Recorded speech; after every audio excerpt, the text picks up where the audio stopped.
Donc là, si le lien que je passe ici à JP, normalement ça doit le faire. Voilà, JP, tu as le lien ici que tu peux communiquer sur un petit peu Ok. partout. Et puis il y a également Je ne Jérémy sais pas. qui est en Hello à direct tous, également. Comment ça va, Jérémy? ça va bien et vous? Bah ça va super. Ça va super. Il nous manque plus qu'Aurélien. Donc Geoffrey, ce soir, il sera pas là parce qu'il est en train d'animer un. Je ne sais plus ce qu'il fait. Il anime un workshop, il me semble, à Aix-en-Provence, donc non Voilà, dans loin la de chez moi. nature. Et donc, ce soir, on a la chance de recevoir Claire Coulon. Alors, je ne sais pas si on dit bien comme ça. À chaque fois, je sais que Oui, c'est j'écorche les ça, ouais. prénoms et les noms. Donc, C'est Claire parfait. Coulon.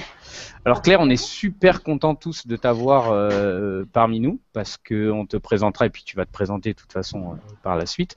Mais pour nous, tu es juste une des plus grandes références sur tout ce qui concerne on va dire le dessin de caractère et alors justement on va avoir ce gros débat autour de C'est ça. voilà, est-ce que c'est de la typo, est-ce que c'est du ce qu'on appelle plus communément le lettering. Mhm. Donc tu nous parleras de tout ça. Aurélien n'est toujours pas là. Je m'inquiète un petit peu. Je vais essayer de le réinviter une nouvelle fois. On va pouvoir ensuite commencer. JP, tu t'en sors sur les liens, tout ça? Ça y est, Ouais. il reste plus que Twitter et c'est bon. Eh ben super, super, super. Bon bah je vais réinviter Aurélien. On va attendre on va pas attendre qu'il revienne. Aurélien en plus qui fait son retour. Donc je voulais simplement d'ailleurs commencer par un petit truc par rapport à Aurélien, c'est que il a fait. Alors vous voyez les deux chats derrière qui passent. Je sais pas si vous voyez ça. C'est deux chats, dont un qui est plus gros que l'autre. Je sais pas si vous avez vu. Ouais, il est bien plus gros que l'autre. Hein, celui qui est à gauche là. Voilà. Et donc je voulais vous parler donc d'Aurélien qui a écrit un super article. Alors je vais partager puisque vous savez que maintenant avec Hangout on peut partager l'écran directement. Donc c'est ce que je vais faire. Et je vous invite à aller lire son article autour de la rupture colorimétrique annoncée. Donc est-ce qu'il y a un d'entre vous qui peut en parler rapidement puisque Aurélien ne peut pas le faire pour l'instant. Qui sait qui nous en parle? Peut-être Francis. Je l'ai pas lu. Ah tu l'as pas lu? Bon Si, bah voilà. si, je l'ai lu. En fait, il relate une expérience personnelle sur un projet qu'il a fait de janvier à avril dans une boîte. Et en fait, il met en parallèle sa vie de freelance depuis 4 ans maintenant et le fait d'avoir bossé Voilà, en je vois qu'il régie arrive. ou s'il arrive. Voilà, tu vois, il va être parfait pour parler de ça juste après. Donc vas-y, continue, hein, continue, Francis. Donc, il a bossé en régie pendant 4 mois et donc il expliquait un peu les difficultés de revenir dans un régime quasi de salarié euh, alors que alors qu'il était habitué à sa liberté d'indépendant. Mhm. Donc, il explique que c'est assez dur de mettre des belles chaussures alors qu'il est habitué à mettre que des Des Stan chaussures Smith. pourries. Voilà, enfin plein de choses comme ça. Il est invité 2 fois, donc on a 2 Aurélien ce soir. Ouais, on a double Aurélien. Et donc voilà, c'est super Voilà, intéressant. il est Ah, là le notre voilà. Aurélien, parce qu'on parlait de toi, tu vois Aurélien? On parlait Salut. de ton. Je comprenais pas, ça sonnait pas. Ouais, bah c'est Google Hangout. Hein. En fait, il faut expliquer aux gens qui nous écoutent que Google Hangout, c'est vachement bien quand ça marche, parce que Voilà. les trois Lui quarts est du assez temps. à chier pour être honnête. Ouais, ouais, c'est un peu ça, ouais. Ouais, Ouais, ouais. voilà, t'as tout dit. Voilà. Donc Aurélien, on parlait de ton article qui était donc super intéressant. On invite tout le monde à aller lire ça parce que c'est un retour d'expérience vachement intéressant pour quelqu'un qui est indépendant et qui a toujours pareil le truc de quand on trouve un super plan sur 6 mois directement dans une entreprise. Et en fait, dans ton article, t'expliquais plein de choses vachement bien, que c'était bien et pas bien, les Ouais. bons arguments. Et du coup, qu'est-ce que la finalité? Est-ce que tu referais ça? C'est ça la grosse question, je pense. Eh ben non, non, puisque enfin, cette même entreprise en fait m'a reproposé derrière une autre mission Mhm. avec plein de jours encore bien payés, etc. Et pour le coup, j'ai refusé pour les raisons en fait un peu que j'explique dans mon article, quoi. C'est-à-dire que le bénéfice de l'expérience de cette première fois, en fait, m'a simplement mieux fait comprendre ce que je voulais et surtout ce que je voulais pas. Et en l'occurrence, ce que je voulais plus. Et donc, j'ai refusé cordialement l'invitation et je pense que la prochaine fois ce sera pareil et voilà, ça m'a permis juste d'affiner mon curseur, ce qui est plutôt une bonne chose en fait, même si à première vue ça paraît un peu négatif comme ça, au final le bénéfice de l'expérience est quand même toujours super important je pense, donc je refuse pas d'avoir accepté. D'ailleurs, JP, toi, ça sera certainement le prochain parce que il faudra que tu nous parles de ton cas lié à la politique, puisque tu as eu une demande d'un quelqu'un de proche de chez toi, à Saint-Étienne. Oui, voilà. En fait, j'ai eu une proposition d'un projet qui était très intéressant, mais on va dire dont les relations un peu politiques m'ont fait me poser des questions. Et c'est vrai que j'ai eu on va dire un peu un cas de conscience de me dire, bon, bah, d'un point de vue éthique, qu'est-ce que je fais? Voilà, donc j'en ai parlé avec vous tous, hein, vous êtes au courant un peu de l'affaire, et je pense que j'y reviendrai effectivement dans un autre épisode. Ouais, d'ailleurs, oui, parce que je rappelle qu'aujourd'hui, le sujet, c'est le lettering. C'est pour ça, d'ailleurs, Aurélien, on t'a pas présenté, mais il y a Claire qui est juste ici, juste à tes côtés, en fait, sur le Hangout. Bonjour Claire. Bonjour. Alors Claire, bah justement, tiens, c'est le bon moment pour te présenter. Est-ce que tu peux nous en dire un petit peu plus sur ce que tu fais, qui tu es, et dis-nous tout. Absolument. Donc, je suis graphiste indépendante. Je suis cofondateur d'un petit studio qui s'appelle OP45. Donc, je spécialise surtout dans la typo, donc en particulier le lettering, donc tout ce qui est dessiné à la main, pour les logos, les projets d'identité visuelle. Et je fais aussi pas mal de travail de typo, comme des mises en page, des posters, des modifications de police, des trucs comme ça. Donc voilà, donc en gros c'est ça, en simplifié. Ok, bah écoute, de toute façon, on reviendra vraiment plus précisément. Je laisserai vraiment la main d'ailleurs à Francis parce que vous vous connaissez bien, étant donné que notre petit Francis est également, on va dire, quelqu'un qui, je pense que tu aimerais pratiquement faire ton métier, ça, en tout cas, qu'on te demande vraiment sur cette partie-là, cette partie graphique du lettering. Donc, je pense que l'échange là-dessus va être super intéressant. Bah écoutez, est-ce qu'on va commencer? Bah c'est peut-être vite fait. On va se faire les premières news. Je sais que il y avait Jérémy que tu voulais nous parler du fameux case studies de l'agence FI. À chaque fois on en parle, mais ça reste le top du top, je pense, dans ce qui se fait. Et bah voilà, Jérémy, je te laisse la main. Dis-nous tout. Ouais, alors l'agence Fantasy Interactive, FI, a présenté une nouvelle étude de cas il y a juste 2 jours, je crois, sur le futur des sites des compagnies aériennes. Et pour la première fois, en fait, l'étude de cas qu'ils ont fait, c'est un projet totalement, entre guillemets, gratuit et irréel, si on peut dire, parce qu'il n'y a pas de client final, c'est juste véritablement une recherche qu'ils ont fait sur comment pourrait être le futur des sites de compagnie. Et donc, ils ont créé toute une expérience, tout un concept autour de comment est-ce qu'on peut planifier son voyage, ses billets, découvrir des nouvelles choses. Et comme d'habitude, en fait, leur étude de cas est vraiment énorme. Enfin, alors normalement, je vous la montre en plein écran. Est-ce que ça marche ça? Voilà, ça marche. Ok, super. Il y a une super vidéo, et puis sinon, après, il y a vraiment tous les détails, plein d'images, des explications, des zooms sur divers éléments. Donc, encore une fois, ils nous font baver avec leurs études de cas. Et là, ce qui est intéressant, c'est que le projet véritablement bouleverse un petit peu ce qui se fait actuellement.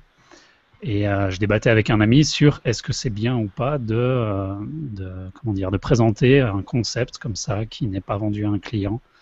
Est-ce que c'est une bonne idée d'essayer de rentrer dans un marché en donnant un coup de pied un petit peu et en présentant ce qu'on sait faire? Est-ce que c'est bien de donner ses idées gratuitement alors qu'elles n'ont pas été vendues? Donc voilà, c'est ouvert. Je voulais savoir ce que vous en pensiez, vous, là-dessus. Est-ce que vous l'avez vu? Et qu'est-ce que vous en pensez? JP, c'est marrant que tu parles de ça parce que quand j'ai vu cette étude de cas, je me suis dit que ça pourrait faire l'objet d'un épisode entier en fait, parce que c'est tellement à la mode en ce moment. Alors, je dirais que je suis un petit peu partagé. Je trouve que finalement faire une étude de cas sur un sur un projet personnel, quand il y a un vrai fond, quand on a envie vraiment d'apporter un plus, c'est intéressant.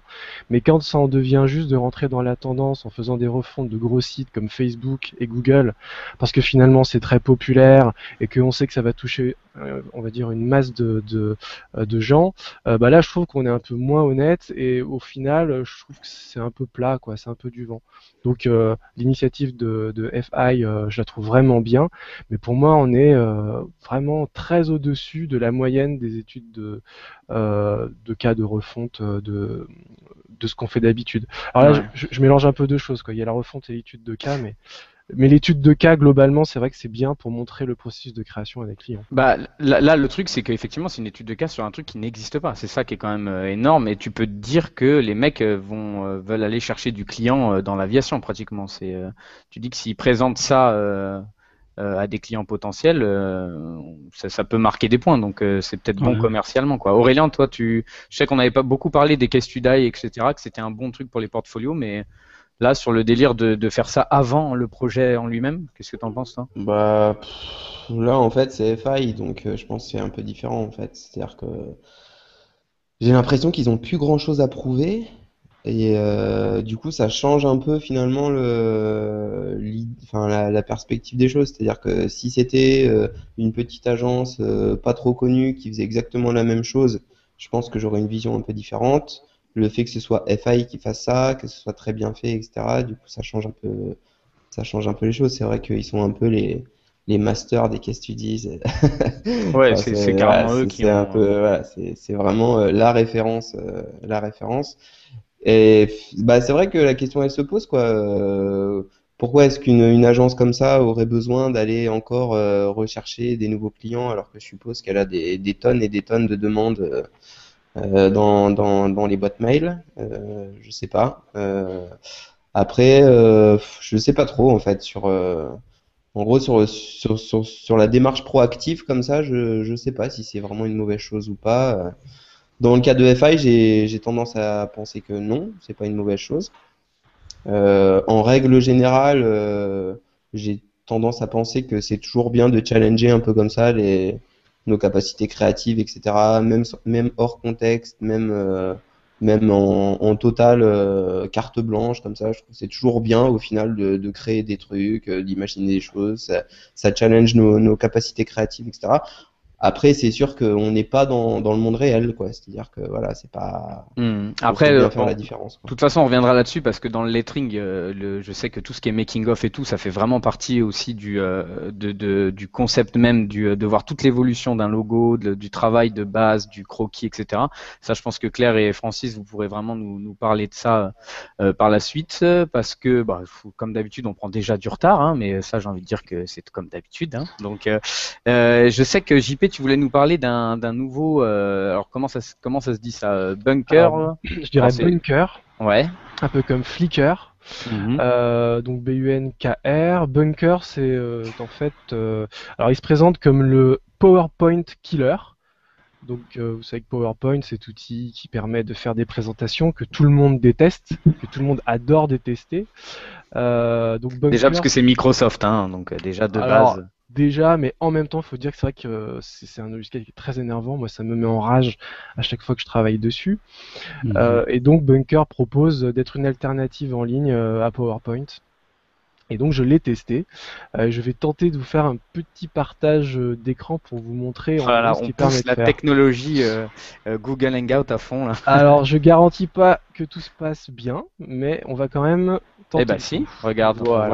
on voit bien ta fenêtre, on voit bien tous les onglets que tu as ouverts, donc fais gaffe, hein, Ça va, là t'es j'ai épié. bien tout cleané, j'ai mis de côté voilà, tous mes liens sur des sites érotiques XXX, donc tout va bien. Donc Alors vas-y, Bunker, voilà, dis-nous au tout. revoir PowerPoint qui se présente cash comme ça avec une communication qui est quand même assez radicale. Donc bah, j'ai testé. Voilà, donc j'ai testé. Alors on crée son compte, ça nous amène à une page de connexion et on arrive ici. On arrive ici, alors l'interface est assez simple.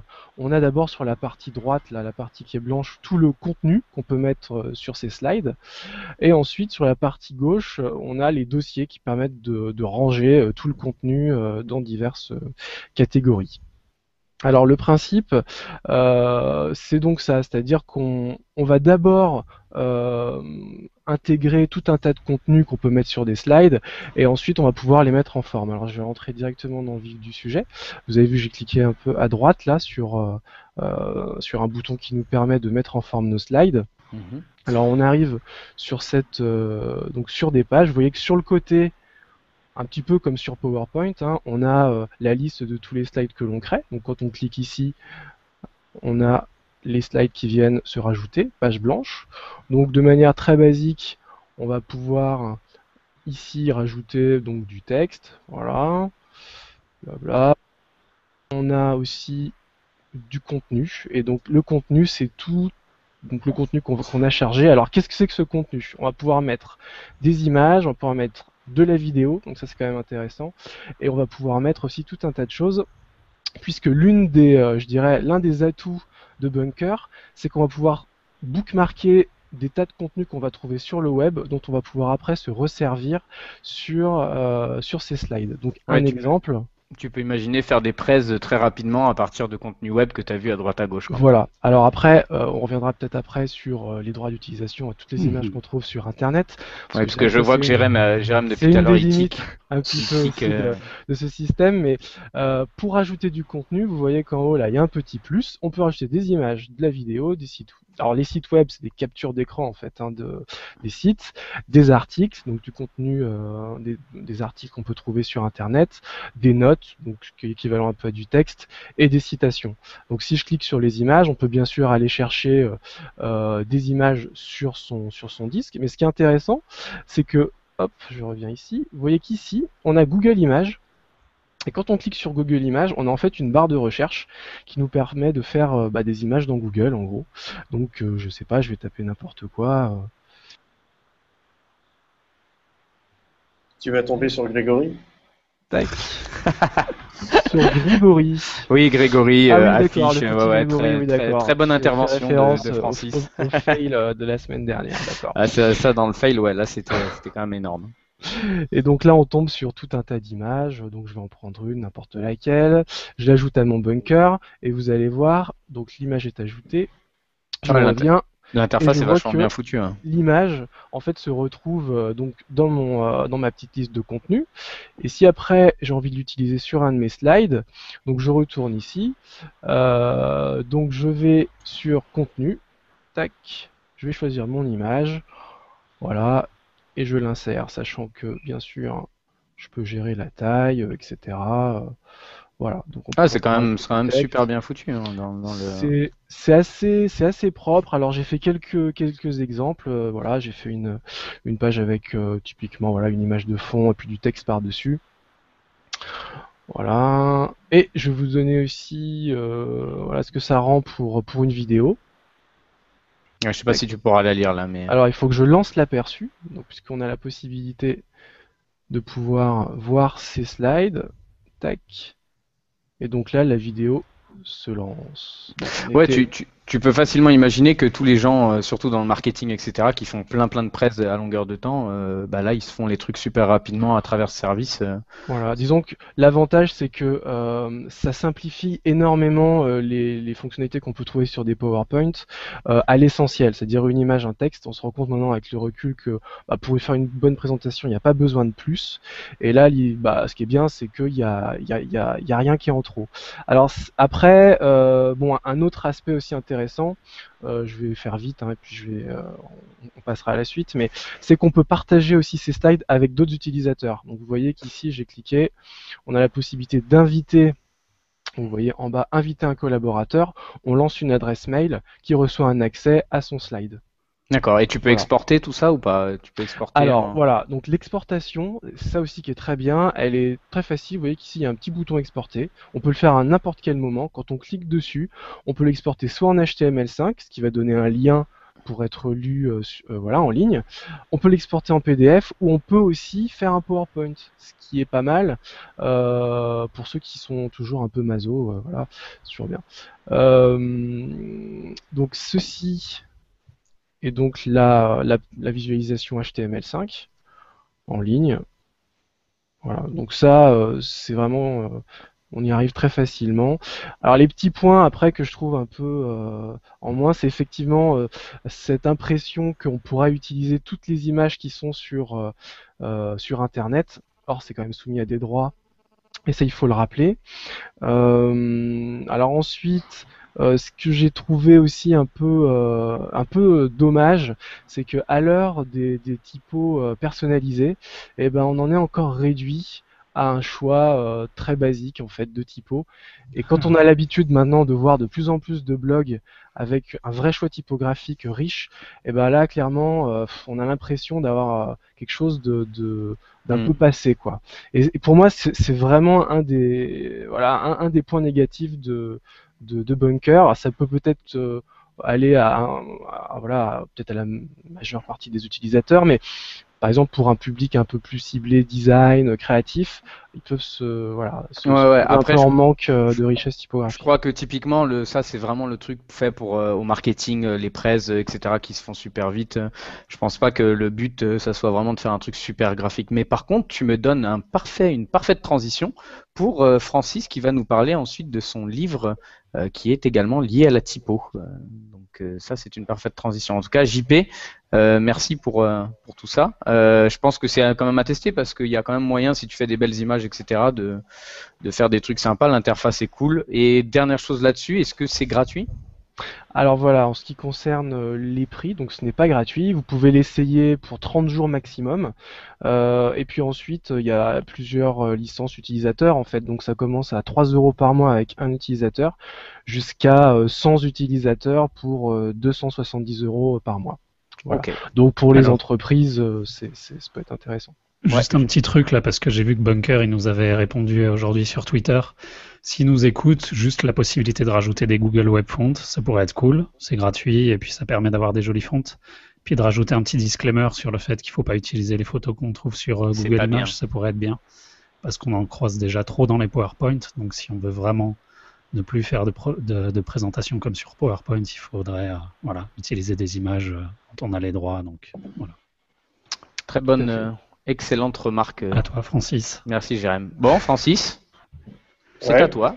La voix est libre. Je me chauffe la voix. Oh. Voilà. Donc, dis-nous tout. De quoi tu vas nous parler? Alors, ce soir, je vais vous parler d'un bouquin de lettering, en fait. Ce qui est vachement bizarre. C'est vraiment une coïncidence assez folle. Donc, c'est un livre édité chez Gestalten qui s'appelle, attention, j'essaie de vous le montrer, N2Type. Mm-hmm. Claire est dedans d'ailleurs. Ouais. Et donc en fait ce bouquin, donc c'est un très très gros bouquin, hein, il est super lourd, il est super gros, c'est très compliqué de le lire, mais le contenu il est vraiment passionnant. C'est divisé en plusieurs parties, donc vous avez une première partie qui est, ils appellent ça des essais. Alors moi j'ai adoré cette partie-là parce qu'en fait ça parle de sujets un peu oubliés en fait dans les bouquins de typo et de lettering. Enfin de typo peut-être pas tant que ça, mais de lettering quand même un peu. On y parle notamment des différentes manières d'écrire et de dessiner des caractères dans les différentes cultures. Donc on parle du sanskrit en Inde, des signes japonais, chinois, coréens, l'arabe aussi, et un élément que j'ai trouvé extraordinairement sympa, ça s'appelle le Kurenschrift. Et le Kurenschrift, en fait, c'est une... Alors, je sais pas comment expliquer ça, c'est pas un dialecte, c'est-à-dire que c'est de l'allemand, ça se parle comme de l'allemand, mais ça s'écrit différemment. Et en fait, c'était assez utilisé jusqu'à l'arrivée des nazis, en fait. Et donc, le régime d'Hitler a décidé dans les années 40 de supprimer complètement cette manière d'écrire en allemand, quoi. Et ça a été donc complètement abandonné jusque dans les années 60-70, où on a commencé à revoir un peu des devantures de magasins, notamment sur Berlin, à utiliser le Kurenschrift. Il y en a encore des vieux signes sur des boutiques à Berlin qui datent d'avant la guerre, qui ont été rescapés. Et aujourd'hui, en fait, il y a toute une population de typographes et de lettreurs qui essayent un peu de redévelopper le current shift et de le remettre un peu sur le devant de la scène, parce que c'est quelque chose, là je peux pas montrer avec le bouquin, mais c'est vraiment du style super sympa. C'est pas du tout gothique en fait, c'est assez, il y a un mélange de côté style italien avec des formes un peu angulaires, donc c'est vraiment super sympa. Donc voilà, donc j'ai vraiment appris. C'est un peu ça, non? Regarde, je suis en train de l'afficher à l'écran, non? C'est un peu ce type de démonstration en bas, non? Non. Non, c'est pas ça. Non. J'essaierai de mettre, si les gens tapent Current Schrift, donc K-U-2-R-E-N-T Schrift, S-C-H-R-I-F-T, avec mon super allemand. On l'écrira. Ouais, il y a vraiment des trucs sympas à découvrir, c'est vraiment chouette. Il y en a qui ont fait des t-shirts il y a pas longtemps, que je trouve vraiment sympa. Sur une écriture oubliée, quoi, donc vraiment cool. Ça a l'air super graphique, quoi. On voit plein de. Ouais. Et après, il y a toute l'explication un peu de comment on écrit pour ces différentes cultures. Après, il y a toute une partie où il y a des interviews, et j'ai vraiment beaucoup aimé ces interviews parce que, contrairement à ce qu'on a pu voir sur pas mal de bouquins jusqu'à présent, que ce soit en typo ou alors en web ou des choses comme ça, les questions rendent vraiment, le mec a super bien préparé ses questions. Donc il a amené un peu les artistes vers des choses intéressantes sur leur process, sur leur manière de voir leur métier. Et donc j'y ai appris quelques trucs au pluriel d'intéressants. Notamment une phrase que j'ai trouvée intéressante et qui peut prêter au troll, c'est-à-dire qu'il y en avait un, alors je sais plus, je crois que c'est Tony Dispigna qui disait que dans le lettering, il faut avoir un peu plus d'intuition, d'utiliser plus l'intuition que la logique, parce que la logique, finalement, c'est ennuyant.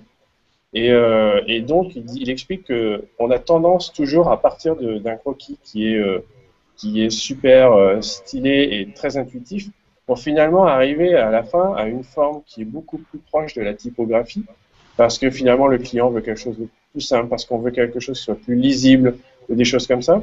Et lui, il dit, il faudrait qu'on essaye de trouver un compromis, ou tout du moins quelque chose qui permette quand même de s'exprimer tout en étant relativement lisible. Et il y en a même d'autres qui vont jusqu'à dire que faut garder les imperfections, c'est-à-dire pas avoir un truc trop carré, et garder les imperfections, ça peut être plutôt sympa. Ils se voient la plupart comme des artisans plus que comme des artistes ou des designers, donc ça veut un peu dire aussi ce que ça veut dire. Et enfin, un truc qui revient très très très souvent, c'est encore un sujet qu'on avait abordé quand vous étiez venu ici à Bâle, c'est le fait de beaucoup dessiner, que c'est super important, de dessiner, d'écrire aussi. Donc dessiner des lettres, mais aussi les écrire, donc en calligraphie, que ce soit avec des brosses ou avec des plumes. Et donc ils insistaient beaucoup là-dessus. Dernier élément, technique, et de toute façon Claire pourra revenir là-dessus aisément derrière.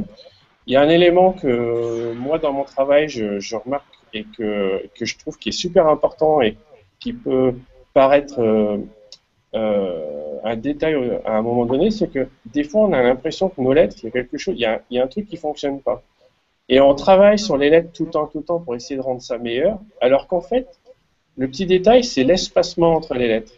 Et il y avait Eric Spickerman ou je sais plus qui disait que finalement l'espacement entre les lettres est hyper important et c'est souvent ce qui donne de la beauté à l'ensemble du mot, des fois plus qu'aller travailler lettre par lettre.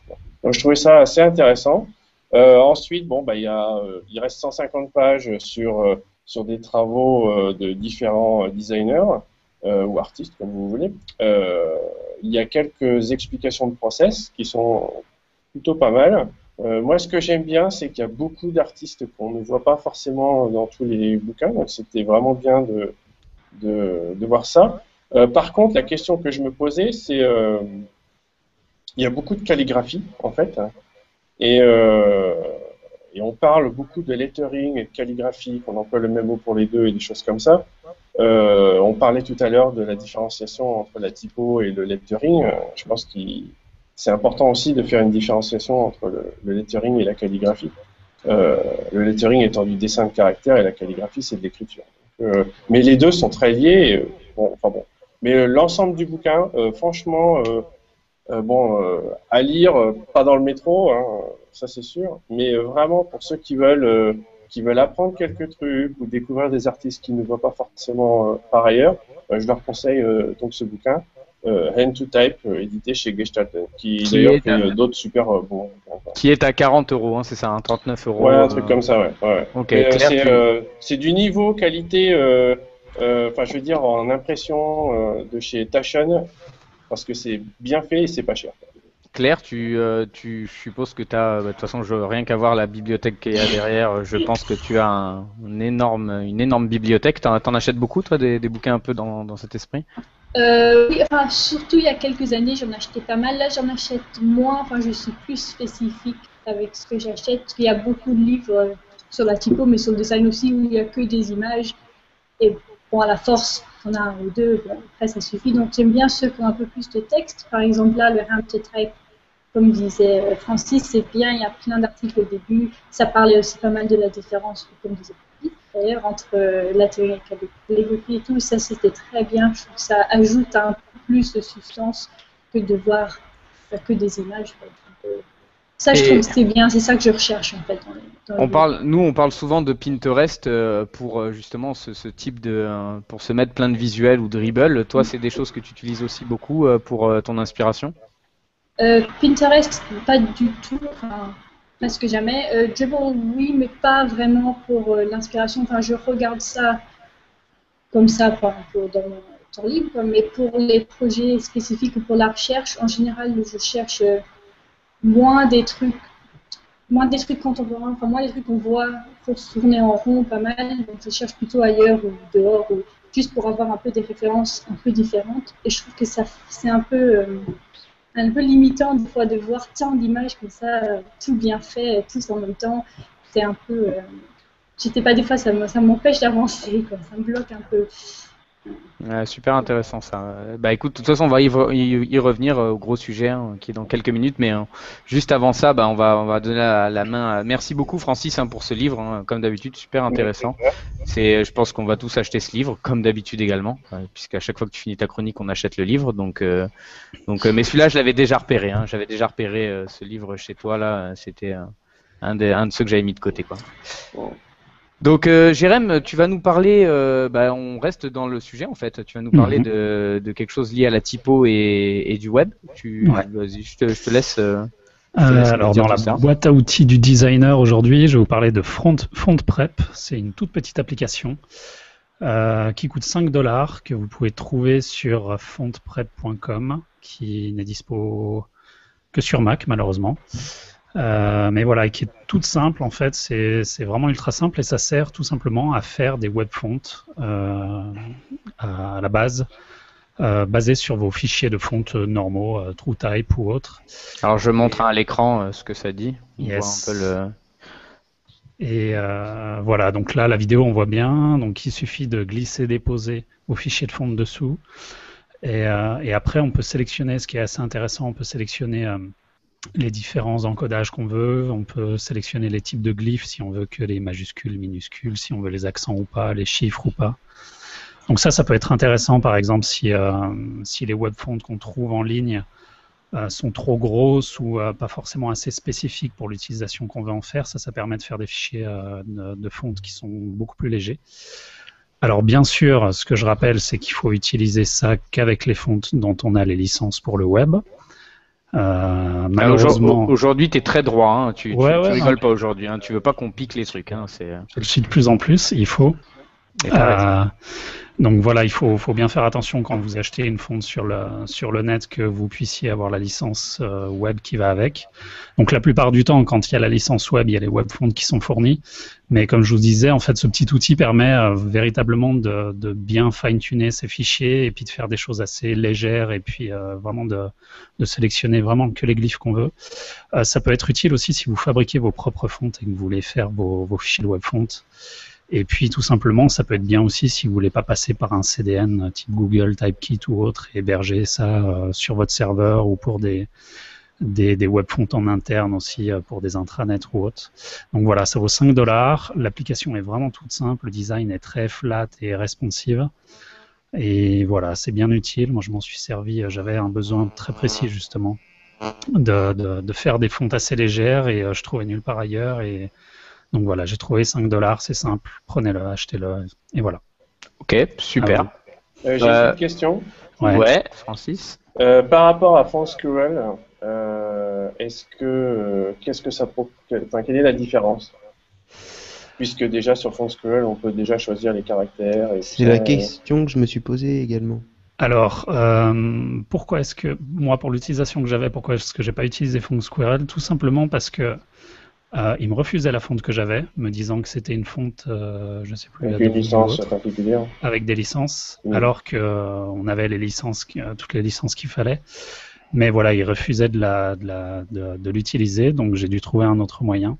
Après, oui, l'utilisation se rapproche vraiment. Mais c'est un outil offline, donc voilà, ça permet aussi de...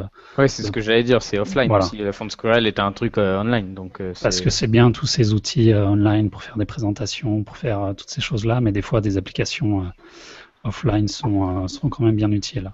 Donc voilà, si vous utilisez déjà FontSquirrel et que ça vous va et tout, continuez, mais là, ce petit fond de prep est assez pratique.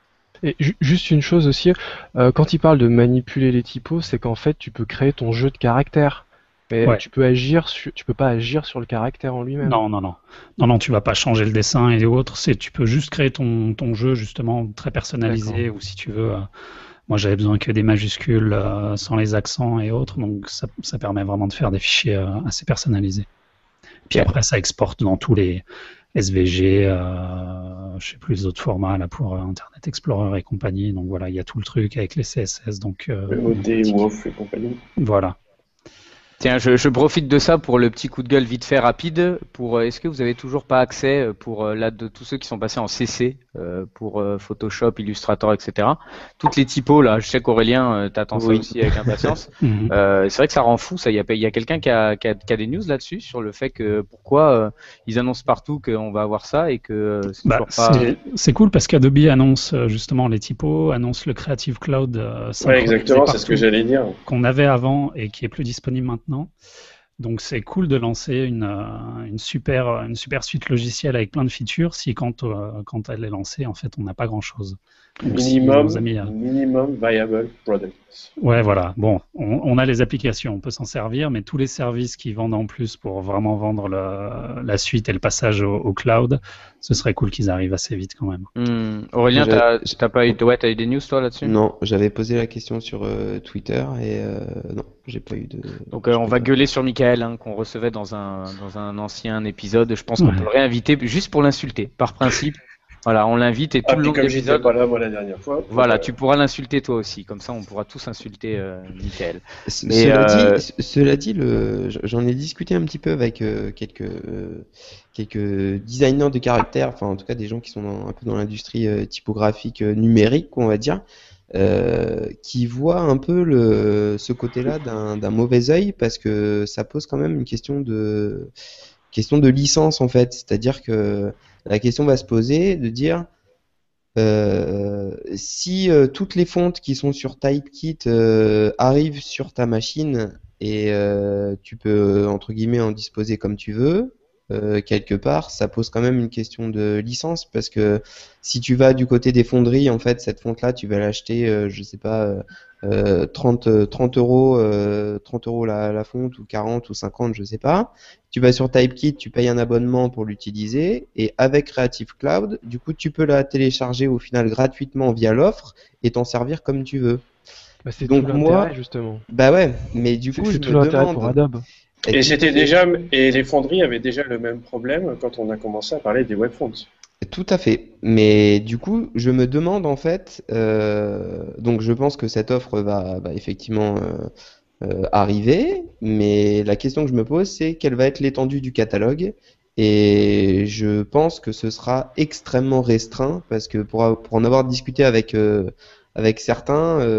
Tu donneras il y en pas a- le nom, parce que je sais que depuis tout à l'heure, tu as un nom en tête, mais tu Oh. donneras pas le nom. Ouais, je donnerai pas le nom, mais certains. Moi, je peux le donner si vous voulez. Non, t'as pas le droit, c'est Aurélien, c'est la discussion d'Aurélien, t'as pas le droit. Certains Allez. rushing en fait à lâcher en fait leur travail dans Bah, cette offre. Voilà. Clairement, c'est la question qu'on s'est tous posée à se dire, mais comment ils vont faire pour avoir tout ça directement sur ta machine Et est-ce que vous pensez pas d'ailleurs que ça explique un peu le retard, ces histoires de, ils Moi, ont j'ai eu des pas chance, problèmes. Moi, je Ouais. pense. Ouais. Fortement, ouais. Je pense vraiment que c'est lié à ça. Ouais. C'est lié aux questions de droit. Enfin, après, c'est vraiment une supposition qui engage que moi, hein, mais je pense que ça doit être beaucoup lié aux questions de droit, à savoir qui accepte pas, et dans quelles conditions, et quelles sont les rétributions derrière, etc., etc. Parce que bon, il va quand même avoir un petit souci, c'est qu'à un moment, si chacun, on a tous payé le truc en Creative Cloud pour ce service, un service que t'as pas au final et qui est pas comme tu l'attendais, ça peut être un peu problématique. Je pense qu'il y en a pas mal qui risquent de râler, quoi, parce que ça faisait Ouais. effectivement partie des Mais mises à jour intéressantes, quoi. si vous vous souvenez bien, quand ils ont sorti Muse, ils nous disaient vous allez pouvoir utiliser plein de polices, webfont et ainsi de suite. Et en fait, quand tu regardes le catalogue proposé dans Muse, il est pas réduit, mais il est pas de super bonne qualité, quoi. Donc, si c'est pareil pour le reste, moi, je vais avoir mes fonts typekit, genre un Chaparral Pro que je veux mettre dans un site. Si je peux pas l'utiliser sur Photoshop pour faire ma maquette, je vois pas trop l'intérêt de l'histoire, quoi. Bah, tu vois, typiquement, Francis, je pense que par exemple, quand tu prends le catalogue de fonds de fonte, qui est une fonderie en fait qui est largement présente sur Typekit, ma main a coupé en fait que tout le catalogue ne sera pas disponible via Je l'offre. prends des risques, là. Bah ouais, mais Tu es donc prêt à perdre ta main? Je C'est suis bien prêt à ça que perdre tu ma viens main. de dire? Tu es prêt? Je suis prêt à Ok. perdre. Comme le fils Lannister. C'est ça. Exactement. Par contre, aucun Est-ce troll que, ne sera est-ce que accepté, tu hein. pourrais arrêter ça tout de suite? Moi, Oui, j'ai pas parce vu, que là, ce monsieur dont n'a on pas parle. vu. Et ben il meurt à la fin. Vous Voilà, arrêtez. voilà. C'est un Il meurt à la spoiler. fin. Rien de grave. C'est pas bien. Ah, voilà quoi. Ah, donc, tu connais pas la fin de la 3e saison. Fais gaffe. Je suis capable de voir des séries que tu es en train de voir juste pour te spoiler. Mais juste pour rebondir là, je sais pas, vous avez vu aussi sûrement, mais vous en avez peut-être pas la dernière fois, je crois pas. C'est le cloud typographie de chez Huffler Frères Jones, Ouais. qui est de folie. Et par contre, ce que j'ai trouvé très intéressant, c'est le fait qu'il lie un peu la webfont et la licence print des polices, c'est-à-dire que si enfin, je sais pas trop comment ça fonctionne au fond, mais ils ont déjà commencé où ils vont faciliter l'utilisation à la fois en print et à la fois en web de leur catalogue de police, quoi. Donc déjà, sûr et certain, quand vous avez acheté une fonte print comme je sais pas moi, il y en a plein, comme Vitesse par exemple, bah, vous pouvez l'utiliser déjà en tant que webfont. C'est-à-dire que la licence est automatiquement étendue aux versions webfont. Donc je pense, moi honnêtement, je serais certaines fonderies, je réfléchirais déjà, un peu comme l'industrie de la musique ou du cinéma, les mœurs changent, on peut utiliser largement plus de webfonts aujourd'hui, enfin de fonts, de typos sur le web. Pour les petits ou ceux qui se posent des questions, j'essaierai de comprendre un peu comment on peut arriver sur le marché en restant vivant, parce que déjà, je suis pas sûr que beaucoup gagnent beaucoup d'argent, mais si en plus ils se font bouffer toute la part du web qui commence à s'étendre, ça risque d'être un peu difficile Ok. pour eux, quoi. Bon les gars, c'est une parfaite transition. J'arrête pas de parler de parfaite transition. Je suis désolé, mais il faut, voilà, j'avoue qu'on c'est sur une échelle de 1 à 45, on est en retard à peu près à 70. Donc il faut, je crois qu'on attaque sur le gros sujet. Mais de toute façon, tous ces sujets sont très liés. Et donc on va profiter quand même que Claire soit là pour lui poser plein de questions. Je crois que la première question qu'on peut se poser, c'est qu'est-ce que c'est que le lettering? Parce qu'à chaque fois on parle de lettering et de typo, de web font, ce genre de choses, et je pense que les gens font un amalgame un petit peu de tout ça. Claire, qu'est-ce que tu peux nous dire un petit peu là-dessus? Essentiellement, c'est comme disait Francis. Pour moi, le lettering, c'est le dessin de lettres, alors que ce soit au crayon, au stylo, à la peinture, à la craie, sur l'ordinateur. Donc, tout ce qui est vraiment dessiner des caractères. Donc, en comparaison, la calligraphie, c'est plus l'écriture. Mais c'est vrai que ça se chevauche pas mal comme sujet. Et après aussi, il y a la définition de typographie. Et puis là, il y a plein de débats, comme on disait, sur ce qui compte comme quoi, s'il y a des sujets qui sont des sous-sujets des autres. Donc, pour moi, vraiment, la typographie, il y a tellement de définitions différentes qu'il y a des gens, par exemple, qui disent que la typographie, c'est pas la même chose du tout que le lettering. Parce que la typographie, c'est l'art de traiter, de bouger les lettres existantes. Donc, par exemple, avec des polices ou des lettres en métal et tout. Et comme le lettering, c'est dessiné, c'est pas la même chose. Mais par exemple, pour moi, plutôt, la typographie, comme définition, c'est l'art de travailler avec les lettres. Alors pour moi, tout rentre un peu dedans parce que je trouve que pour moi, ça ne sert à rien d'être trop difficile avec les définitions. Je trouve que ça ne sert à rien de passer son temps à vraiment se discuter de ce qui compte. Il y a des gens qui sont vraiment sérieux là-dessus, il y a des pages et des pages de forums qui discutent ce qui compte comme quoi. Et je trouve que du moment qu'on sait tous de quoi on parle. Ouais, du moment que c'est lisible. Exactement. Du moment que c'est lisible, en fait. Je trouve que ça fait peur aux gens qui ne connaissent pas parce qu'on a peur de faire une faute, on ne sait pas ce qu'on parle, alors ça invite pas trop les gens, je trouve, à venir découvrir. Donc c'est un peu dommage de passer 107 ans. Tu veux dire que c'est un peu un débat de puriste, quoi, en fait. Oui, je trouve. Mais ça, c'est juste, il y a plein de gens qui diront le contraire, mais à mon avis, ça fait un peu trop. Ouais. On sait de quoi on parle du moment qu'on sait un peu différencier entre des polices et puis du lettering ou il y a ceux qui parlent et ceux qui font. Voilà. Vas-y, Francis, tu disais? Il y a ceux qui parlent et ceux qui font. Ouais, c'est toujours le truc, ça. Ouais. Mais c'est vrai que moi, je pense que c'est assez marrant. C'est un peu comme le designer et l'artiste. Dans le milieu anglophone, on peut te dire que tu es un artiste. Le mec, il va pas le prendre mal, quoi. En France, on te dit que tu es un artiste alors que tu es un designer. Sérieux, le gars, il va se prendre une baffe, quoi. Et en fait, c'est un peu dans la typo, il y a un petit parallèle. C'est que, par exemple, là, j'ai lu on parlait il y a des gens pour qui, justement, la calligraphie, c'est pas du lettering, parce qu'il y en a un, on dessine et l'autre, on écrit. Et finalement, il y a plein de bouquins ou des articles où on parle de brush lettering. Le brush lettering, ça se fait avec une brush, quoi, une brosse, je sais pas comment on dit en français d'ailleurs. Et c'est de la calligraphie, mais c'est aussi du lettering. Et finalement, je vois pas trop à quoi ça sert de passer des heures à discuter ce que c'est vraiment. Le plus important, c'est qu'on en fasse, qu'on dise, finalement, la plupart des gens disent c'est du brush lettering. Bon, c'est du brush lettering et puis on en parle. Alors justement, oui, mais c'est aussi parce qu'aujourd'hui, on a de plus en plus d'outils qui font que les disciplines sont mixées entre elles, en fait. Et alors qu'à l'époque, quand la calligraphie a été créée, on avait la plume. On n'avait pas en fait la possibilité de pouvoir faire tous les mix aujourd'hui qui sont possibles. On va pouvoir faire aujourd'hui du dessin de caractère qui s'apparente à de la calligraphie, mais qui sont pas forcément écrits, quoi. Et après, je veux dire, aujourd'hui tout se mêle, et je pense que c'est aussi ça qui fait que les limites sont beaucoup plus floues. Mais ça se mêlait déjà dans les années 60 parce que le brush lettering était assez connu aux US dans les années 60 pour les signes sur les boutiques et tout ça. Et en fait, on appelle ça du lettering, mais c'était fait avec de la peinture ou des choses comme ça. Et je veux dire, ça fait longtemps c'est pas un amalgame, c'est des choses qui se superposent et c'est pas forcément. Moi, je trouve que c'est pas forcément super important de se prendre la tête.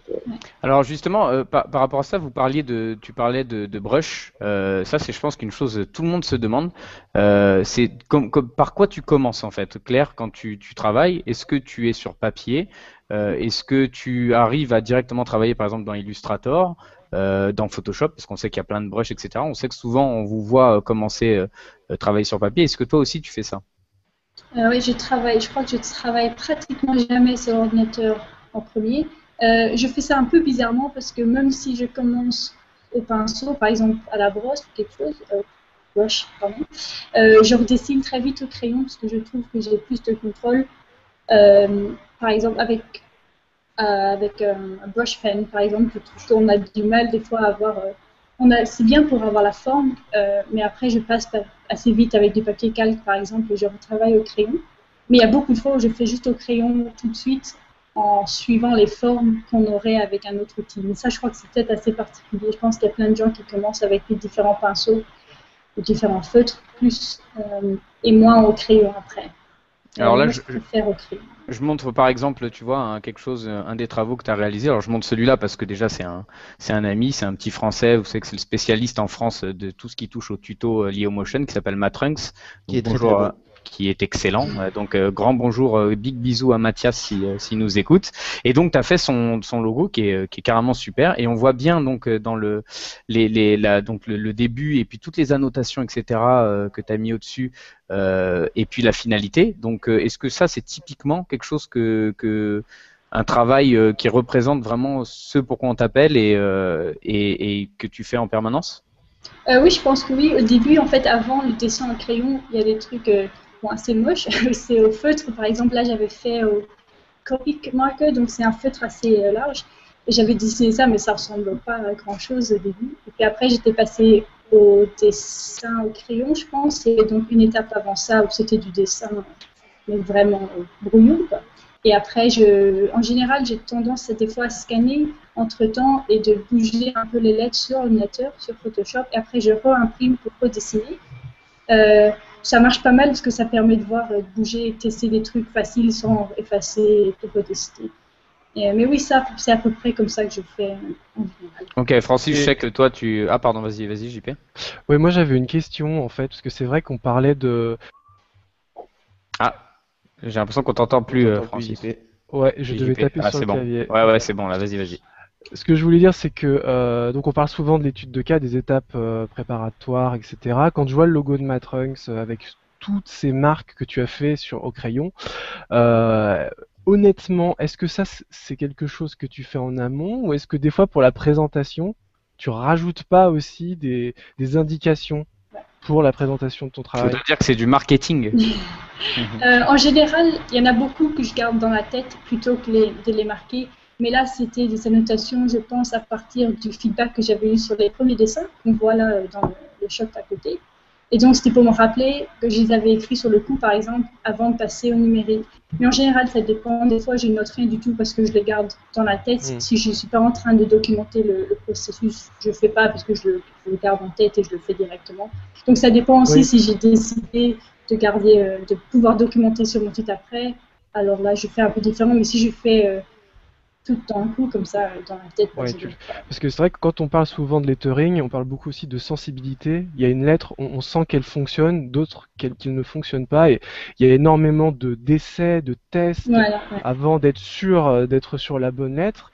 Et du coup, moi, quand je vois toutes ces annotations, t'es pas la seule finalement à le faire. Hein, je me dis, comment on peut être aussi mathématique en se disant, là, c'est la boucle qui va pas, alors que derrière, on va dire aussi que non, c'est du ressenti. Tu vois, donc je vous dis, il y a une contradiction, quoi.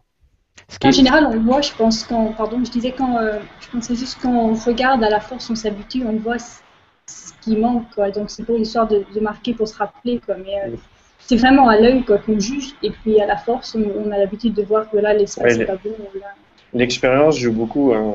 Moi, je me souviens, on a fait un workshop avec Jessica Isch en janvier à Berlin. Et j'ai fait une lettre et je l'ai trouvée super et elle m'a dit non, là tu vois ton sérif n'est pas assez là c'est limite du slab ou des choses comme ça. Puis je dis non, moi je vois rien.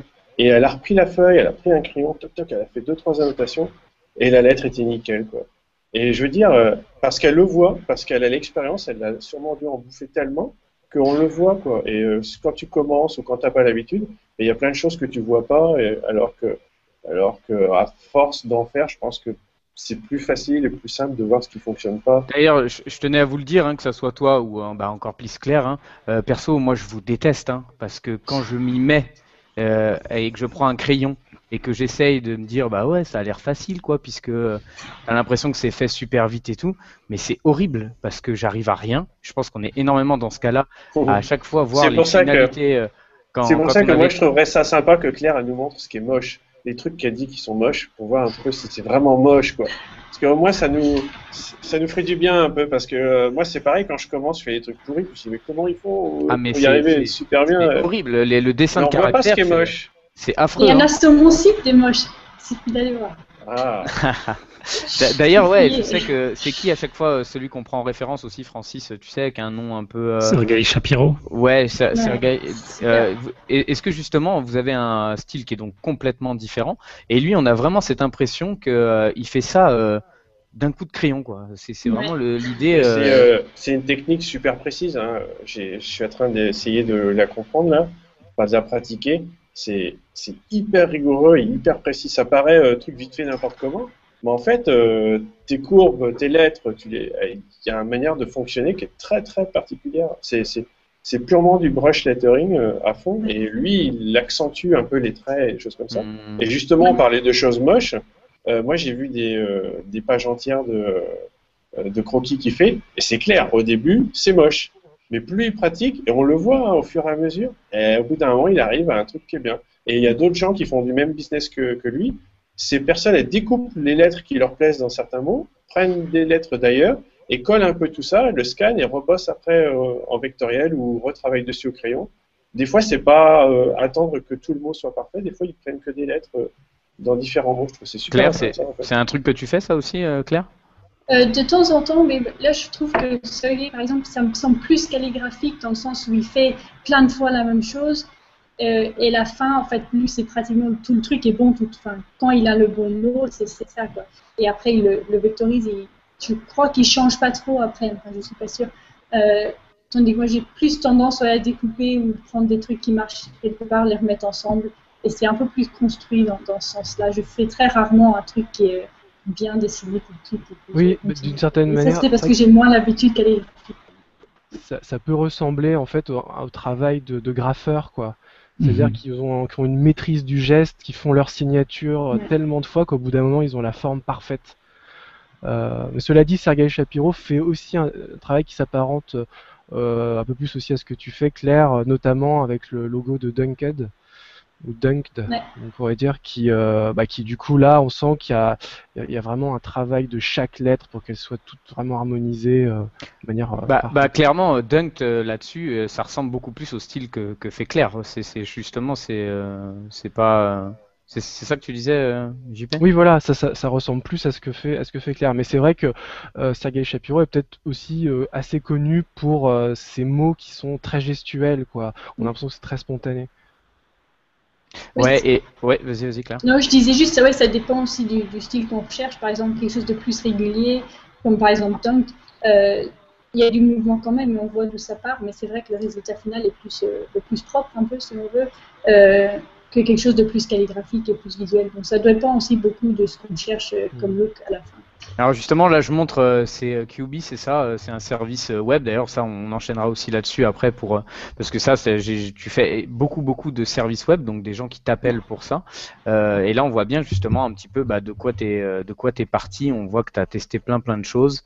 Voilà, ça c'est clairement typiquement quelque chose que je vais même pouvoir l'afficher en grand, je pense. Ouais, c'est clairement quelque chose que tu fais très souvent, quoi, ce type de choses.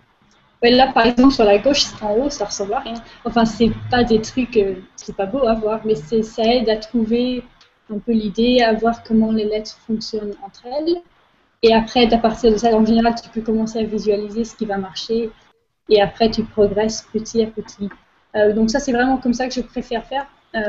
Je fais rarement un dessin bien au début, avec un stylo propre et tout. Donc c'est plus construit comme ça. Et aujourd'hui, est-ce que tes clients, c'est des gens qui t'appellent, est-ce que tu fais que ça par exemple? Est-ce que tu arrives à vivre vraiment de personnes ou de clients qui t'appellent en te disant voilà, je veux que tu travailles sur mon logo?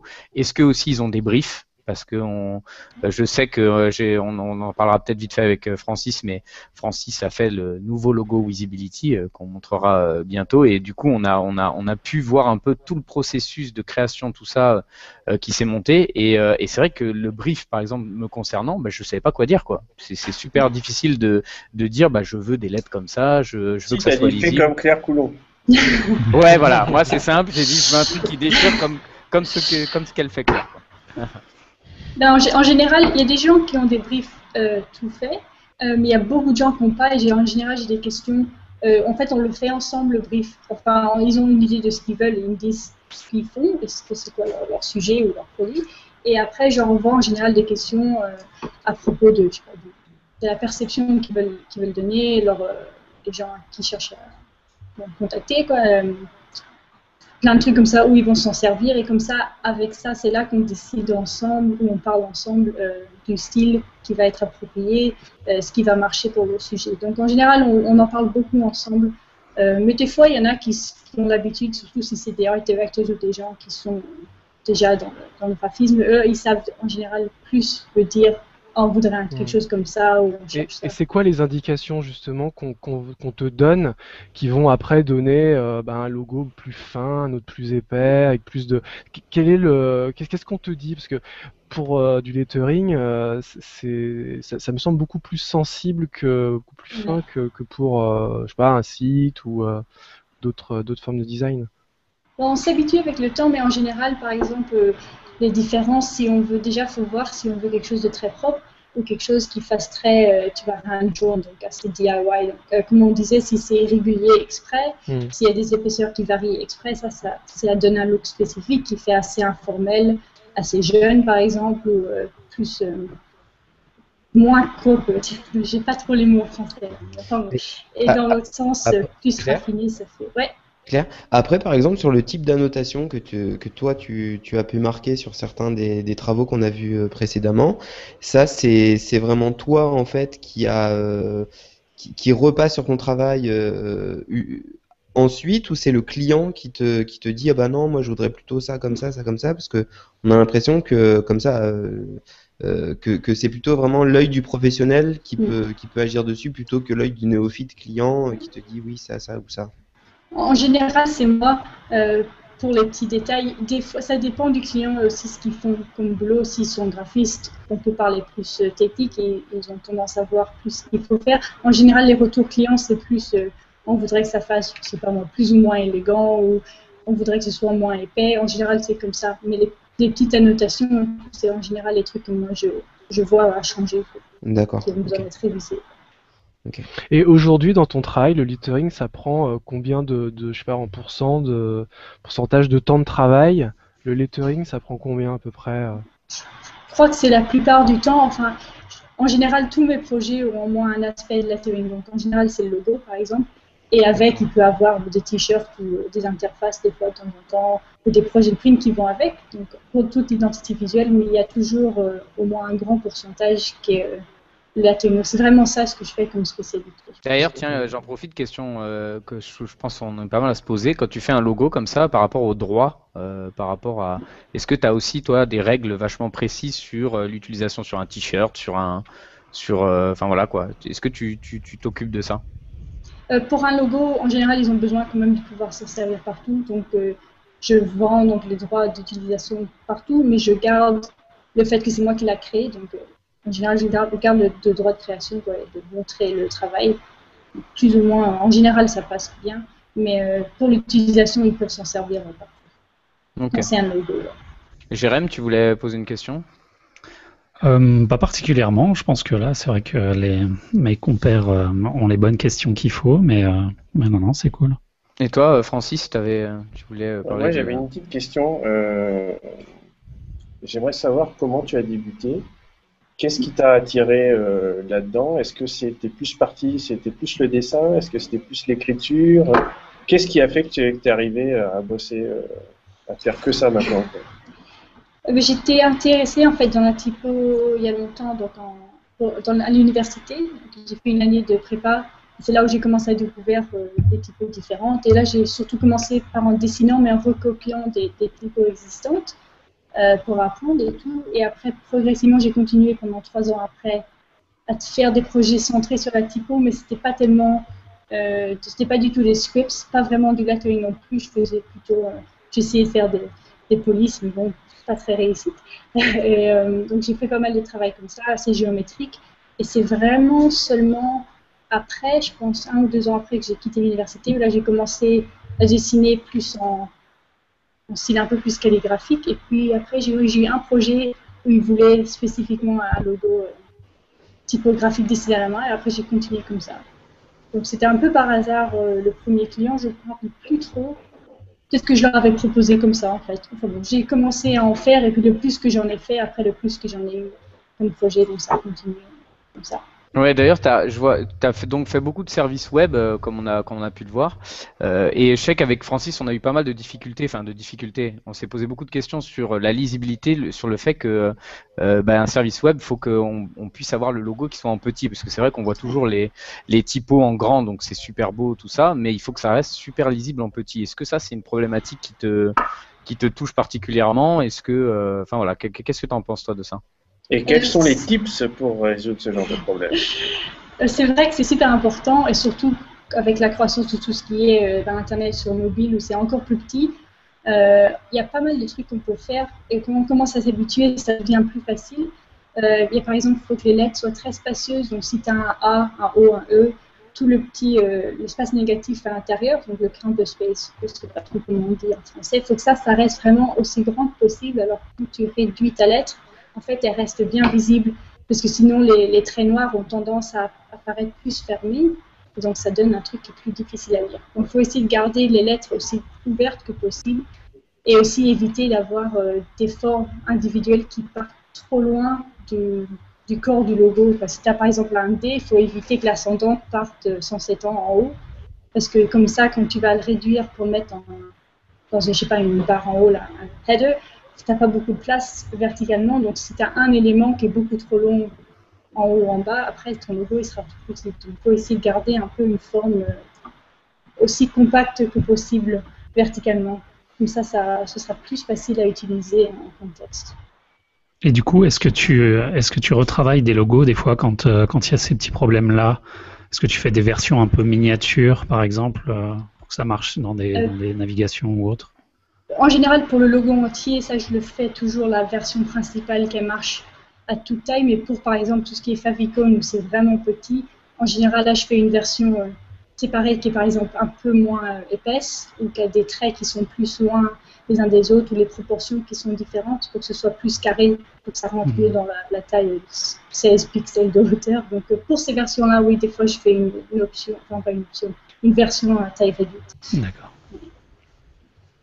Et j'avais une question par rapport à ton type de client, parce que pour moi, faire un logo en lettering, c'est pas anodin. C'est, je veux dire, la plupart des clients avec un logo typo vont plutôt partir sur un choix de typographie, parce que c'est quand même un certain travail particulier. C'est un logo qui est vraiment unique en termes de caractère, etc. Donc, les clients qui viennent te voir, c'est quel profil ils ont? Je veux dire, est-ce qu'ils connaissent le travail qu'il y a derrière? Est-ce que pour eux, c'est comme s'ils choisissaient une typo sur Dafont? Je veux dire, quand ils viennent te voir, ils viennent avec quelle posture en fait? Ça a changé pas mal avec le temps. Je crois qu'avec le plus que j'en ai fait, le plus que je montre sur mon site, depuis quelques temps, j'ai plus des gens qui savent ce que ça demande comme travail, qui ont vraiment vu tout ce que j'ai mis sur mon site, donc ils savent un peu ce que ça vaut, quoi. Et c'est beaucoup de gens qui sont graphistes aussi ou web designers. J'ai beaucoup de clients comme ça, ou comme on disait, des directeurs artistiques d'autres compagnies. Donc il y a beaucoup de gens qui savent un peu déjà ce que c'est. Mais sinon aussi, j'ai beaucoup pas mal de clients aussi qui n'auront pas vraiment, peut-être pas su au début, mais à la force d'avoir vu ça, comme il y en a beaucoup qui sont à la mode, pas mal, il y a Pinterest et tout ce qui est Logoscope. Ça, j'en ai eu beaucoup de demandes pour ce genre de style. Ça commence à passer un peu, mais j'en ai eu. Ils veulent leur logo à la Twitter, à la Pinterest. Quoi. D'ailleurs, voilà. Mais ça commence à passer. Si on regarde justement là ce que j'affiche en plein écran, là, donc, qui est ton site, OP45, on voit justement, tu as deux exemples typiques. La différence entre Arrived à droite et Turnable Management, où typiquement, à gauche, on a tendance à se dire c'est le genre de choses qu'on nous demande nous en tant que web designer, on vend en plus la petite charte graphique qui va bien avec un petit logo typo assez simple, etc. Et à côté, tu as un travail qui n'a strictement rien à voir. Et est-ce que justement, je pense que c'est un peu JP aussi ce que tu allais poser comme question qu'allait suivre, la différence de prix qu'il peut avoir entre un travail pour ça à gauche et pour ça à droite, quoi. Ça, en fait, celui de gauche, là, comme je disais, ça c'était il y a très longtemps, donc c'était un truc très professionnel, très strict, plus de consultants, où là, c'était, je sais pas, peut-être 6 ans, enfin, il y a un bout de temps. Et donc là, j'en fais pratiquement plus jamais comme ça maintenant. Mais c'est vrai que ça dépend beaucoup du sujet. Là, c'est comme je disais, un consultant très sérieux, c'est pas du tout un truc où il y avait besoin d'un script mais en ce moment, moi, je fais pratiquement plus avec plus de logos avec des formes existantes. Oui, mais mais c'est vrai que... Ouais, pardon, vas-y. Non, vas-y. Bah, en fait, pour rejoindre ce que disait JP, je pense que c'est un peu ça, c'est-à-dire que je pense que les clients n'ont aucune notion. C'est vrai que c'est souvent, ils se disent, on va prendre une typo sur Dafont et puis ça fera un logo. Je pense qu'ils ont aucune notion du prix et surtout du travail que ça représente. Même moi, je t'avouerai que quand on a travaillé avec Francis, j'aurais jamais cru que c'était un travail aussi important et aussi long, ouais, dit-il avec des cernes. Ouais, je pensais pas que c'était enfin, je me doutais qu'il y avait du travail, mais je pensais pas que c'était autant. Est-ce que ça, est-ce que c'est un truc que tu arrives à facturer parce que je sais que c'est difficile de vraiment facturer au prix du temps passé, etc. Est-ce que t'as pas de souci avec ça, toi, par rapport à ça? Au début, oui, mais comme ça fait plusieurs années que je fais, maintenant je peux déjà avoir des prix qui reflètent plus le temps que ça prend. J'ai toujours autant de gens qui demandent qui demandent un budget et après qui ne me répondent jamais parce que c'était pas du tout, il faut les mettre $50 ou quelque chose. Donc ça change pas trop, mais avec le temps, je crois que je commence à pouvoir plus avoir des clients qui comprennent, qui réalisent ce que ça vaut et combien de temps ça prend et qui sont contents de se lancer dedans. Et surtout aussi qu'on ne fait pas que enfin, c'est pas juste leur dessine quelque chose et puis c'est ça. Donc il y a on parle beaucoup de ce qu'ils veulent, on fait des allers-retours, ils sont on fait vraiment le processus ensemble. Enfin, je leur montre les dessins, on en parle, on change. Et donc c'est pas, c'est assez back and forth dans ce sens-là. Donc ça prend quand même longtemps et en général, je leur explique vraiment ce qui est inclus et comment ça va marcher. Donc ça montre un peu la valeur de ce qu'il y a dedans. Tu mets combien de temps en moyenne? C'est ce que j'allais dire. Avec les retours aussi, c'est par exemple une proposition donc, de concept. En général, ça prend, avec les retours et les esquisses au début, le briefing, ça prend peut-être 3 à 4 semaines en général, sauf s'ils sont très lents à me répondre, ça prend beaucoup plus longtemps, mais en général un mois, c'est pour un projet de taille moyenne. Un petit projet plus grand avec beaucoup de gens dans du côté client qui doivent mettre leur avis et puis s'il y a plus de propositions, ben là, ça nous rassure ça quand même. Ça nous rassure quand même que toi aussi tu as les mêmes soucis que nous avec les retours clients du mec qui va montrer ça à sa femme, sa tante. Oui, ça j'en ai aussi. Ça. Ok. Moi j'avais une petite question. J'avais 2 questions en fait. Encore, parce que j'en ai plein, j'en ai noté plein. Ah bah, oh là. Alors, dit, sachant qu'on dépasse déjà depuis au moins un quart d'heure. Ouais, on va faire vite, on va faire vite. La première chose, c'est est-ce que entre maintenant et il y a quelques années, est-ce que ton process, je suppose, qui s'est un peu raccourci parce que forcément avec l'expérience, on va un peu plus vite au but recherché. Mais est-ce que techniquement, tu as l'impression que tu as gagné pas mal de temps et que finalement, tu fais moins de croquis qu'avant, ou est-ce qu'il y a toujours autant, par exemple, une période de brainstorming où tu vas faire vraiment plein de croquis et tout, et que après tu vas choisir les meilleures pistes et ainsi de suite, ou est-ce que maintenant tu sais beaucoup plus vite ce que tu veux et que tu y arrives aussi à le faire beaucoup plus vite? Ça dépend vraiment des projets. Il y en a qui ont des briefs plus simples et je sais assez vite où est-ce que je vais aller, mais il y en a toujours qui prennent aussi longtemps. Et techniquement, je suis plus rapide pour la numérisation qu'avant, mais je passe plus de temps sur sur le raffinement après. Donc, c'est un peu, j'ai gagné un peu de temps, mais j'en ai perdu d'autres.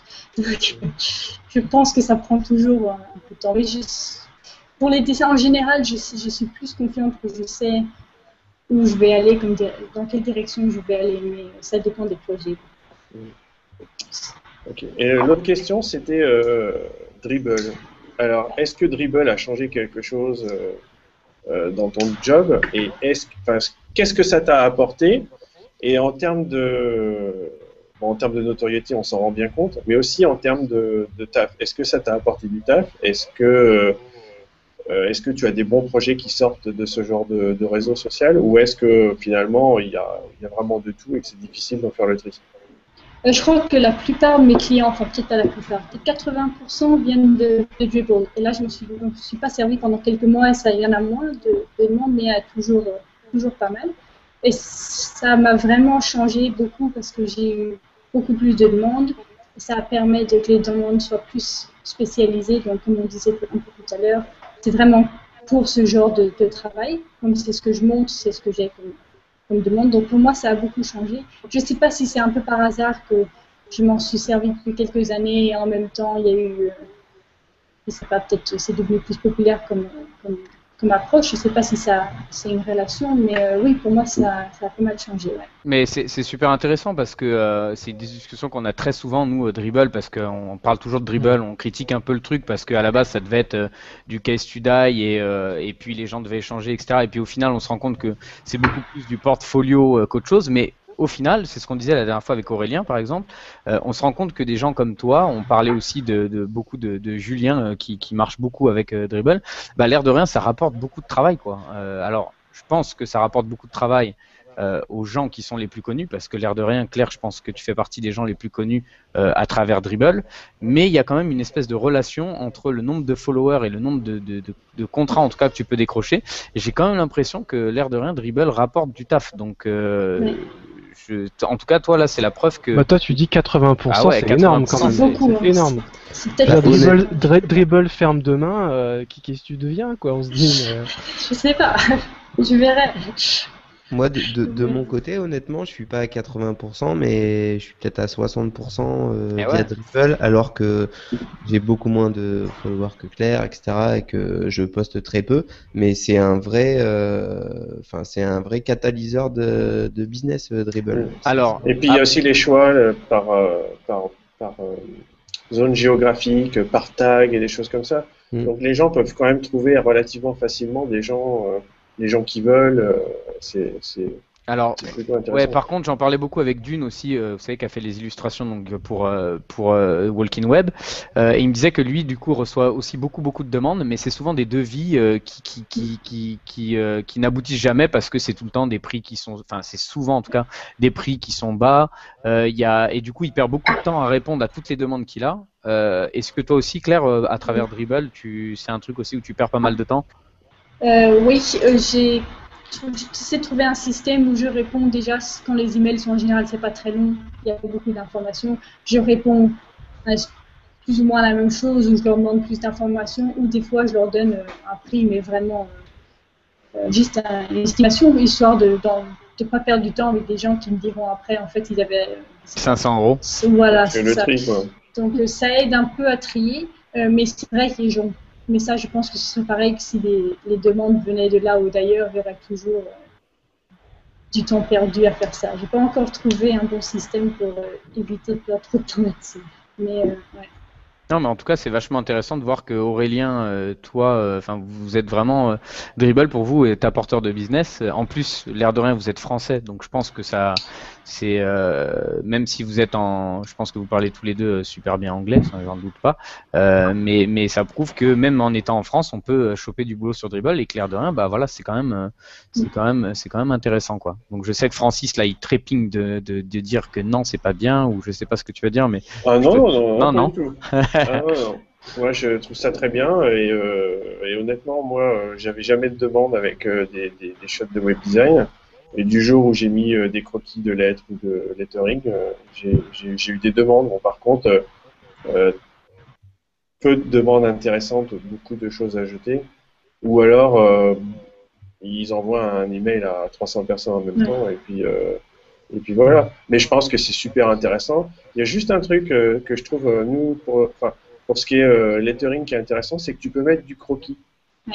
Contrairement à du web, si tu mets pas un truc parfait, il faut vraiment que ce soit portfolio à fond et tout. Dans le lettering, dans la typo, on peut mettre des croquis, les gens, ça leur plaît aussi. Je veux dire, un mec comme Sergei Shapiro, il poste un nombre incroyable de shots de croquis qu'il fait rapidos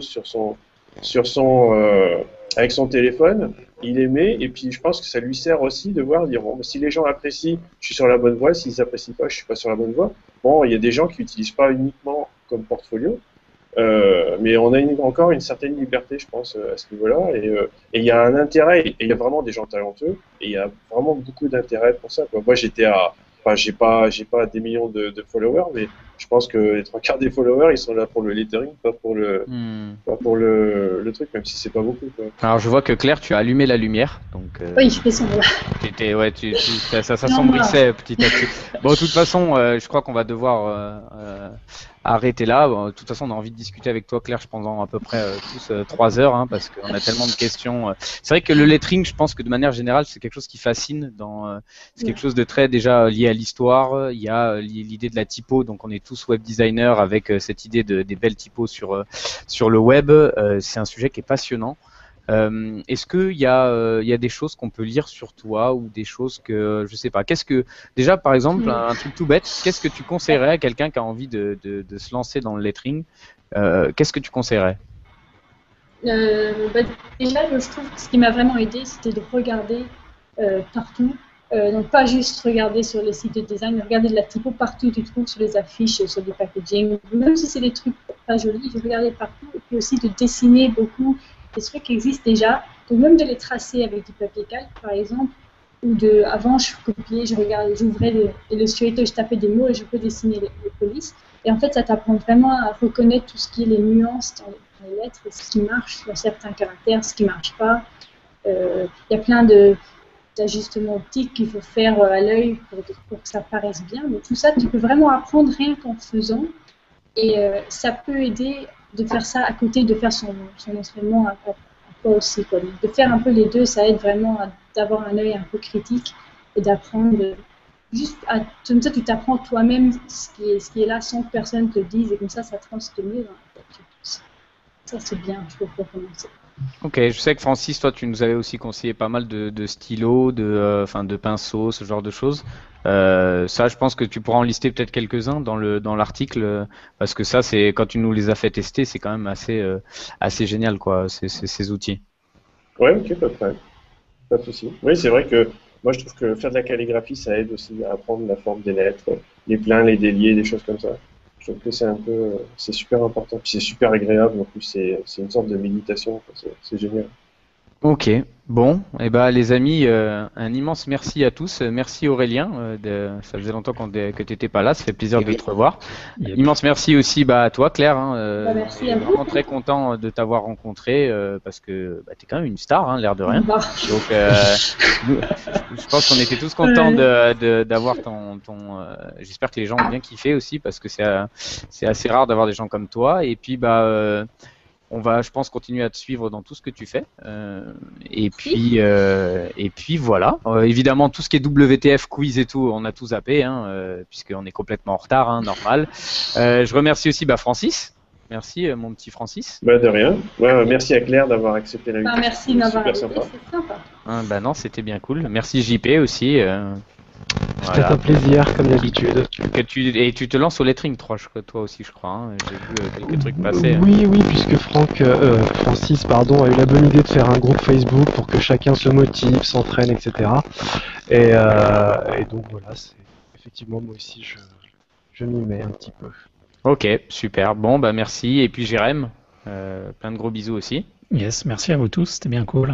Ah ouais, c'était toujours aussi cool, toujours aussi un sympa. Un gros bisé. Bisous à Geoffrey. À Geoffrey qui n'est pas là, on lui fait plein de bisous. Peut-être qu'il nous écoute. Geoffrey. Un gros bisé à Geoffrey. Et aussi quand même une petite pensée à la fille de Francis qui en fait est la travailleuse de l'ombre. C'est elle qui produit tous les logos et tous les letterings de Francis, parce qu'on l'a vu bosser, elle bosse quasiment mieux que son père. C'est vrai que c'est complètement hallucinant. Elle a quel âge déjà, Francis? 5 ans, c'est ça? 5 ans et demi. Ouais, 5 ans et demi, c'est incroyable. Je pense que ça va être une future Claire Coulon. Ouais, fais gaffe. Inscris-la rapidement sur Dribbble. Inscris-la rapidement sur Dribbble, qu'elle fasse beaucoup de followers et qu'elle ramène. Ah ouais, tiens, c'est pas con, tiens. Bah ouais, c'est pas bête. Bon, on vous retrouverez tout cet épisode dans un bel article avec tous les liens à l'intérieur. Merci à tous de nous avoir suivis et plein de gros bisous. Et dernier truc, je conclus là-dessus. Il y a la Blend Conférence, les Blend Conférences qui ont donc lieu à Lyon. C'est pas facile à dire ça, lieu à Lyon. Ouais. Je sais plus quand c'est en octobre à peu près. 1er octobre. Voilà. Et puis nos têtes de zombies, on sera là-bas. On animera un vrai Walking Web en live. Donc n'hésitez pas si vous êtes à Lyon à venir, ça va être bien marrant. Et puis voilà. Grosse bise à tous. Salut. Ciao. Merci. Merci. Ciao, merci. Bye. Bye.